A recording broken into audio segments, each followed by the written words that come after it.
The Union Mines Ministry has announced the large discovery of lithium in Jammu and Kashmir. The rare earth mineral is essential for manufacturing electricals and batteries. Geological survey of India ने भारत के जम्मू कश्मीर में 5.9 million ton lithium होने की खोज की है, जो देश में लिथियम की शॉर्टेज को बड़े पैमाने पर दूर करेगा। लिथियम इलेक्ट्रिक चार्जेबल बैटरीज में यूज किया जाता है। इसको व्हाइट गोल्ड और व्हाइट ऑयल के नाम से भी जाना जाता है।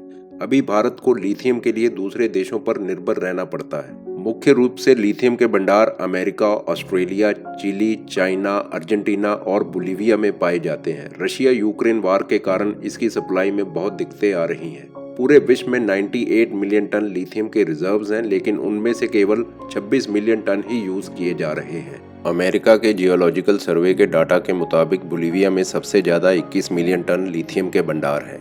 उसके बाद 20 मिलियन टन अर्जेंटीना में, 12 मिलियन टन यूएसए में, 11 मिलियन टन चिली में, 7.9 मिलियन टन ऑस्ट्रेलिया में, 6.8 मिलियन टन चाइना में और उसके बाद भारत का नंबर आता है जिसमें 5.9 मिलियन टन लिथियम के भंडार मिले हैं। इसके बाद जर्मनी में 3.2 मिलियन टन लिथियम पाया जाता है। जम्मू कश्मीर में लिथियम मिलने से भारत पूरे विश्व में लिथियम भंडार में 7वें नंबर पर आ जाएगा।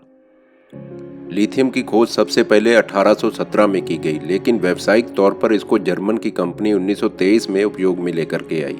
मुख्य तौर पे लिथियम को दूसरे विश्व युद्ध में एयरक्राफ्ट के इंजन में लिथियम ग्रीस के तौर पर इस्तेमाल किया गया। अलग अलग टूल्स जैसे स्मार्टफोन्स, लैपटॉप्स, मेडिकल इक्विपमेंट्स और electric vehicle, electronic gadgets, power tool आदि में जैसे जैसे इसका उपयोग बढ़ने लगा, लिथियम की मांग वैसे वैसे बढ़ती गई और इसे व्हाइट गोल्ड के नाम से भी जाना जाने लगा।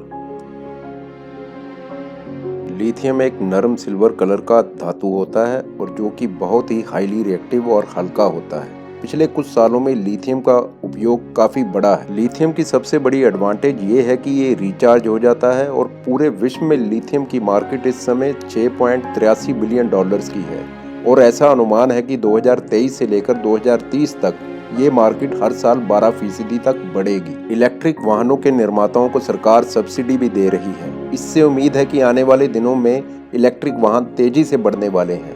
पेट्रोल और डीजल से चलने वाले वाहनों की संख्या में काफी तेजी से कमी आने वाली है। पिछले साल COP26 क्लाइमेट मीटिंग में दुनिया भर की 30 सरकारों ने पेट्रोल और डीजल के वाहनों पर 2040 तक प्रतिबंध लगाने का फैसला किया है।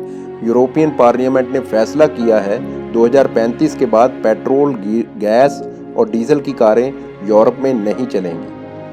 लिथियम आयन बैटरी की डिमांड पावर और ट्रांसपोर्ट सेक्टर में तेजी से बढ़ने वाली है। भारत में जो लिथियम की खोज हुई है वो पूरे विश्व के 98 मिलियन टन के भंडार का 5.5% होगी।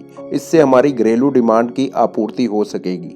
भारत में लिथियम की जो डिस्कवरी हुई है वो अभी G3 स्टेज की है। आसान भाषा में कहें तो ये कहा जा सकता है कि हमारे पास लिथियम के पर्याप्त मात्रा में भंडार है। माइनिंग के विषय में यूनाइटेड नेशंस फ्रेमवर्क क्लासिफिकेशन के मुताबिक मिनरल्स के भंडारों की खोज को 4 हिस्सों में बांटा गया है। G4 यानी कि खोजबीन, G3 प्रोस्पेक्टिंग यानी कि श्योर है, यहाँ पे भंडार है, G2 जनरल खुदाई, G1 डिटेल्ड एक्सप्लोरेशन। भारत ने 2030 तक इलेक्ट्रिक वाहनों को लेकर कुछ टारगेट फिक्स किए हैं, जिसमें प्राइवेट कार सेगमेंट में 30% तक इलेक्ट्रिक कारें होंगी, कमर्शियल व्हीकल 70% तक इलेक्ट्रिक होंगे और 2 और 3 व्हीलर में 80% तक इलेक्ट्रिक व्हीकल होंगे। ऐसा टारगेट भारत ने फिक्स किया है। भारत के पास अभी लिथियम को रिफाइन करने की कोई भी फैसिलिटी नहीं है। चाइना पूरे विश्व के 75% लिथियम को रिफाइन करता है। भारत को लिथियम देने वाले देशों में हांगकांग, चाइना और यूएसए हैं। 2070 तक भारत ने टारगेट फिक्स किया है कि वह कार्बन फ्री कंट्री होगा। इसलिए भी लिथियम की खोज महत्वपूर्ण हो जाती है और इससे ये टारगेट को अचीव करने में काफ़ी आसानी होगी।